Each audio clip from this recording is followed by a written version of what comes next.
आदत है, लेकिन अब सुबह सुबह की टाइम है। हाँ हाँ ये हो जाता है। तो शरीर का जो हिस्सा है ना, जब तक वो हरकत में नहीं रहता है, हाँ, थोड़ा सा आपको खींच कर हम करनी पड़ती है। सुबह को प्राणायाम करते हैं, 50 प्राणायाम करते हैं, 50। हाँ, तो 60 कर दे, 70 कर दे, 100 प्राणायाम हम कर लेते हैं, लेकिन हम के थकान महसूस होता है। हाँ तो देखिए, उसमें ज्यादा मतलब जो है ना, नहीं बताया कि उसकी जो गति जो है ना, हाँ, गति को नियंत्रित कर कर। हाँ, प्राणायाम में आप कपालभाति ही करते हैं ना, हाँ, तो कपालभाति को मैं 1 मिनट में लगभग 250 से ऊपर में करता हूँ। हाँ, हाँ, बहुत ज्यादा तीव्र गति से। हाँ, लेकिन उसको विशेषज्ञ जो है वो ये बताते हैं हाँ, कि आप 1 मिनट में 2 सेकंड में एक बार आप करें। हाँ, वो कहा 2 सेकंड में एक बार करें।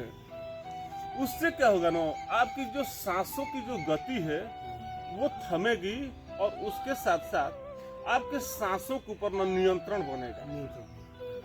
इस दुनिया में सांसों का ही तो सबसे ज्यादा रोल है। हाँ, सांसी का रोग है।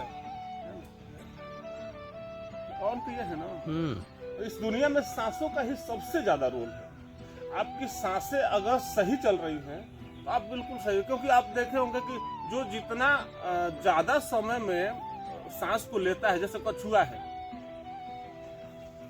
कछुआ जो है ना, उसको लंबा अंतराल उसको मिल जाता है, तो इसलिए उसकी आयु जो है वो 300 साल से ऊपर की। हाँ, या फिर हमारे भारत में बहुत सारे ऐसे हमारे महर्षि और ऋषि और ऐसे तपस्वी हुए हैं जिन्होंने इसी का परीक्षण किया, और कई कई वर्षों तक लोगों ने साधना के द्वारा अपनी सांसों को रोक करके और मानव जीवन को और मनुष्यों को एक अच्छा शिक्षा देने की कोशिश की कि आप किसी और के ऊपर नहीं, आप अपने आप के ऊपर आप परीक्षण करिए, और इससे होने वाली जो भी चीजें हैं उनको जब तक आप जानेंगे नहीं, तब तक आप पूर्ण तरीके से उसका लाभ आप नहीं ले पाएंगे।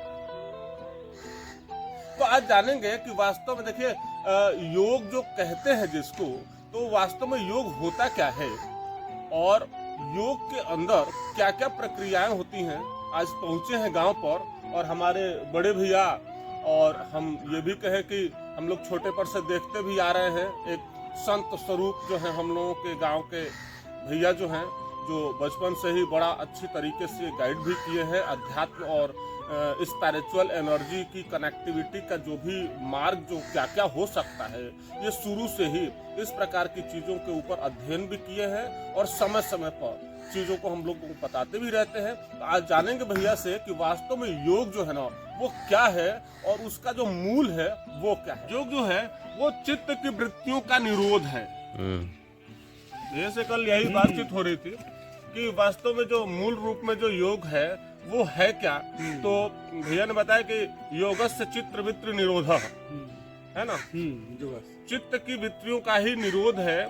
उसमें आप किस प्रकार से आप निरोध करते हैं, आप उसके बारे में आप अध्ययन करिए, और उसमें क्या क्या तरीका हो सकता है। वास्तव में हम लोगों को जो इसमें एक्सप्लेन जो महर्षि पतंजलि जी के द्वारा मानव जीवन को और मानव जाति को एक बहुत ही अच्छा उपहार स्वरूप योग सूत्र के नाम से उन्होंने दिया है।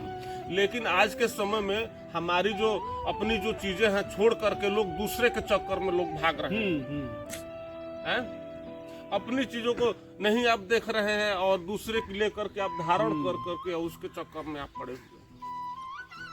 तो इसलिए आप जैसे मान लीजिए हमारी जो आंखें हैं, हमारी आंखें तो हैं, लेकिन एक्चुअली में क्या है कि ये केवल कैमरे का काम करते हैं, मैकेनिज्म तो इसके अंदर होता है ना। जैसे कैमरा लगा हुआ है, लेकिन कैमरा आपको दर्शाएगा नहीं ना, पिक्चर नहीं ना दिखाएगा। कैमरे का काम है कैच करना, और कैच करके आगे भेज देना, और सिस्टम के साथ में कनेक्ट है।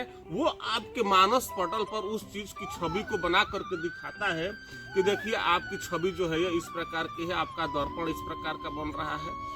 तो वही सेम कंडीशन है, जैसे ही आप चित्त की वृत्तियों का निरोध करने लगे, उसे कंट्रोल करने लगेंगे, उसके ऊपर आप आवरण को दूर तक हटा करके जब अपने कार्यों में आप पूर्ण तरीके से आप लगेंगे और इसमें स्पिरिचुअल कनेक्टिविटी का जैसे ही मार्ग आपका खुल जाएगा तो आप योग के बारे में धीरे धीरे आप जानना आप शुरू कर देंगे।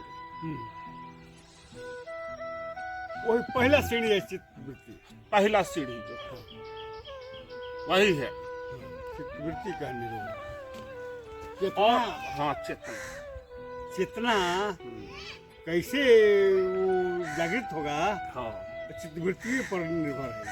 बिल्कुल बिल्कुल। और चेतना इज नॉट बुद्धि, चेतना बुद्धि नहीं है, वो तो जगाता है, जान जाइए, लेकिन कनेक्टिविटी है। बुद्धि के चक्कर में रहेंगे तब तो वो काम गड़बड़ कर देगा। वो तो बहुत तरीका अपनाता है ना। बहुत तरीका। तो बुद्धि चेतना नहीं है। चेतना तो वो आपको अंदर से वो काम जो करना चाहता है ना वो उसको ये होने नहीं देता है, नहीं देता, रुकआउट करता है, उसको रुकआउट कर देता है। और उसी चक्कर में आप जा करके इधर आपने देखा होगा ना, हाइपर टेंशन वाले बहुत सारे ऐसे लोग हैं आजकल। सुसाइड वाले जो केस सबसे ज्यादा जो हो रहा है उसका क्या कारण है? वही उसके अंदर जो चेतना है वो चेतना अपना काम नहीं कर देती है। और बाहर का जो आवरण है और आपके जो ये इंद्रिय स्वरूप जो वृत्तियां हैं दुनिया भर का लेकर के उसके ऊपर माथ देंगी और वो लास्ट में ये कहेगा कि जाने दीजिए हमको, अब सुसाइड के अलावा कोई अब हमारे पास साधन नहीं, रास्ते नहीं। मतलब अगर आप सीधी भाषा में अगर ये कहें कि सुसाइड और हाइपरटेंशन की जो समस्या है आज के समय में वो जानकारी का अभाव है। अगर जानेंगे हम, हमारे पास ज्ञान होगा, ज्ञान को आप अर्जित करिए, है ना। मानव जीवन इतना अच्छी तरीके से मिला हुआ है, सुसाइड के लिए थोड़ी मिला हुआ है।